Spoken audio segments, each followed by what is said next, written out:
नमस्कार, मैं डाइटिशियन पायल दत्त कैलाश हॉस्पिटल देहरादून में अभी कार्यरत हूँ। हर साल 26 नवंबर को हम एंटी ओबेसिटी डे सेलिब्रेट करते हैं। तो आज हम बात करेंगे ओबेसिटी के ऊपर। सबसे पहले हम जान लेते हैं कि ओबेसिटी शब्द जो है, वर्ड जो है, उसका मीनिंग क्या है, अर्थ क्या है।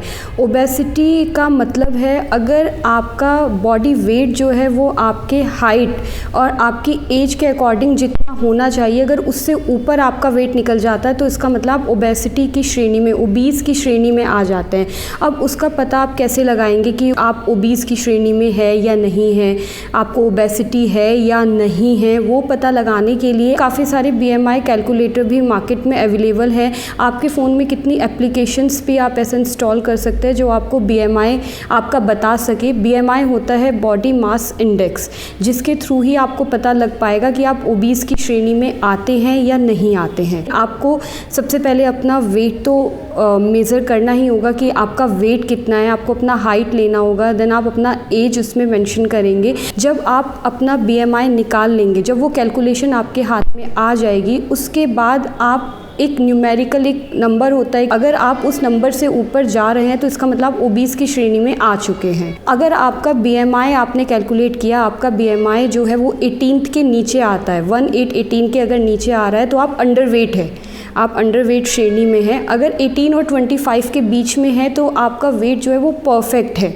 और आपकी बॉडी में मास जो है वो भी एकदम परफेक्ट जितना होना चाहिए उतना है। अगर आप 25 से ऊपर आपका BMI जा रहा है तो इसका मतलब आप ओबीस की श्रेणी में एंटर कर चुके हैं। तो अभी ये टाइम है कि आपको अपना डाइट में, अपनी लाइफस्टाइल में काफ़ी चेंजेस लाने होंगे।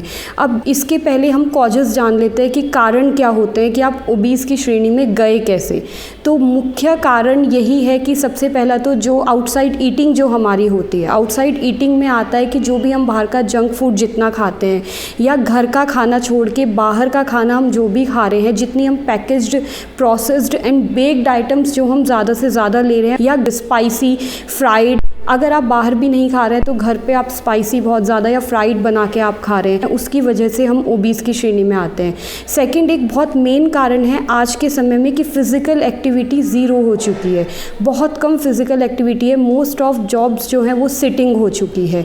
वर्क फ्रॉम होम जब से आया है तब से तो और ज़्यादा आप बैठ के ही आपको काम करना पड़ रहा है। आपका एक्सरसाइज बिल्कुल भी नहीं है, आप सिर्फ बैठ रहे हैं, अपना काम करें। मेंटली तो आप बहुत ज़्यादा थक रहे हैं, बट फिज़िकली आपका कुछ भी ऐसा नहीं हो रहा है कि आप थक रहे हो या फिर फिज़िकली आप कुछ ऐसा एक्सरसाइज करें कि आपको स्वेट आ रहा है ना। तो इस वजह से ये है कि आप ओबीस की श्रेणी में जा रहे हैं। जैसे मैंने आपको बताया कि आप कैसे पता लगा सकते हैं कि आप एक ओबीस की श्रेणी में आ चुके हैं। अब हम जानेंगे कि हम इससे बच कैसे सकते हैं, या फिर अगर आप ओबीस की श्रेणी में आ चुके हैं तो उससे बाहर कैसे निकल सकते हैं। वो भी निकला जा सकता है, दोनों ही चीज़ें पॉसिबल है। तो सबसे पहले जो मैंने आपको कारण बताए, इसके होने के कॉजेज़ जो है वही आपको इसी से बचाएगा भी। सबसे पहले आप अपना बाहर का जितना भी है वो खाना आप बंद कर दीजिए। जैसे जंक फूड है, जितना कम हो सके उतना कम आप उसको कंज्यूम करिए।